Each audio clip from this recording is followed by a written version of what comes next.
Julien Poncet, bonjour, vous êtes le directeur de la Comédie Odéon. Alors allez assister à l'un de vos spectacles, c'est la plupart du temps la garantie de passer une soirée joyeuse, drôle, sympathique, de s'amuser. Alors, rien à voir avec le spectacle Les Naufragés que vous présentez depuis mardi soir dans le cadre des Nuits de Fourvière. Alors là, Les Naufragés, c'est l'histoire de ces clochards dont la vie est un enfer. Vous voulez nous prouver quoi avec ce spectacle ? Alors, nous, on a un projet qui est de développer une forme de théâtre à Lyon, une forme de théâtre contemporain. Et ça va de la grande comédie jusqu'aux naufragés, c'est-à-dire un spectre très large. Ce qui nous passionne, c'est plutôt le projet, le sujet. Et là, on avait, avec les naufragés et Emmanuel Mérieux, un beau défi devant nous de jouer hors les murs, un spectacle dans le cadre des Nuits de Fourvière, voilà, qui traite d'un sujet qui, pour certains, est quand même quotidien. On croise souvent tous les jours en ville au moins un clochard. Et grâce à votre spectacle, on découvre, pour ceux qui n'en auraient pas eu la moindre idée, qu'être pauvre et malade et alcoolique, c'est un véritable drame, c'est un peu ça. Alors, c'est un petit raccourci. C'est un peu réducteur. C'est un petit raccourci qui vous appartient. En fait, Les Naufragés, c'est un texte de Patrick Declercq qui est sorti il y a une quinzaine d'années. Patrick Declercq, c'est un psychiatre, psychanalyste qui a exercé au centre de Nanterre, au centre des SDF de Paris et de Nanterre, qui est un centre de santé pendant de nombreuses années. Et puis avant, comme étudiant, comme c'est dit dans le spectacle, il avait fait une immersion parmi les clochards pour une étude. Et donc c'est quelqu'un qui a un long parcours auprès de ces populations et qui, sans concession aucune, et ni sans être larmoyant et autres, exprime sa compassion un peu différemment, avec un œil, vous l'aurez remarqué, aiguisé et un peu acerbe et un peu dépolitisé et désentimentalisé, je dirais. C'est quand même ceux qui viennent une façon de se donner bonne conscience à pas très cher, en versant une larme, avant, après le spectacle, de se retrouver entre potes pour boire bien au chaud un verre. Rien ne les empêche à la sortie du spectacle d'aller plus loin qu'avant d'y rentrer. Vous croyez que ça se fait ? Je l'espère. Dites-moi, faire vivre financièrement un théâtre, c'est une gageure.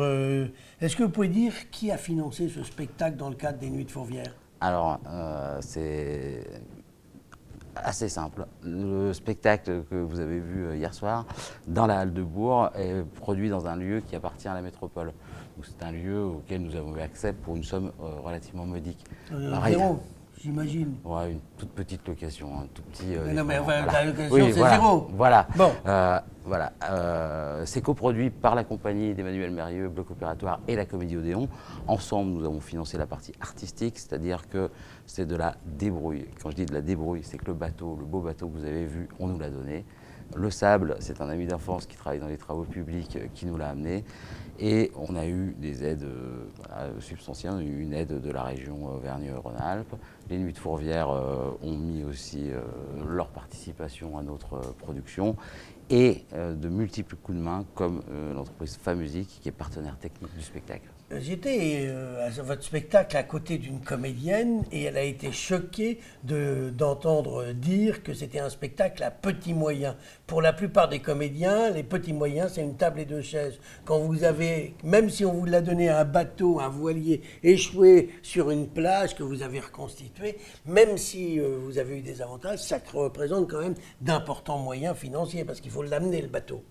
Alors, la somme des coproducteurs, le bateau par exemple, je remercie avec ferveur Victor Bosch du Radiant qui nous a financé le fait de faire venir le bateau de Valence où on nous l'a donné jusqu'à la Halle de Bourg. Ah donc en fait, c'est une somme de coproducteurs. Ce qui n'empêche que c'est quand même des gros moyens par rapport à ce qui se fait dans le spectacle habituellement. Vous le savez très bien, vous, à la Comédie Odéon, où quand vous avez des petits moyens, c'est une table et deux chaises. Alors non, quand on a des petits moyens à la Comédie Odéon, ce qui nous coûte cher, c'est tout le théâtre.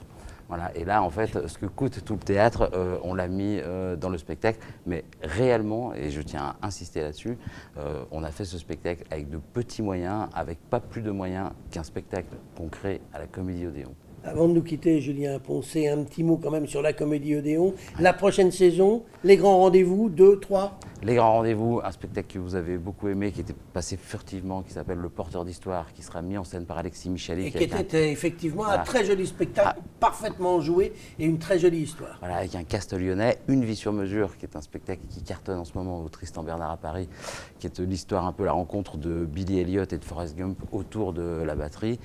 Une autre comédie, Entrée sans frapper, qui a cartonné cette saison, qui va revenir avant une création. Et là, on est sûr de au mois de rire. janvier. Et là, on est sûr et certain de rire. Rien à voir. À la Celui Comédie qui a Odéon, aimé tous les jours. naufragés, il ne va pas voir le reste. Bah alors, celui qui a aimé Les Naufragés, il faut qu'il vienne voir une bonne comédie, ça pourra le décoincer. Oui, ça pourra le décoincer. Voilà. C'est vous qui aurez le mot de la fin, Julien Poncet. Je vous remercie. Merci beaucoup.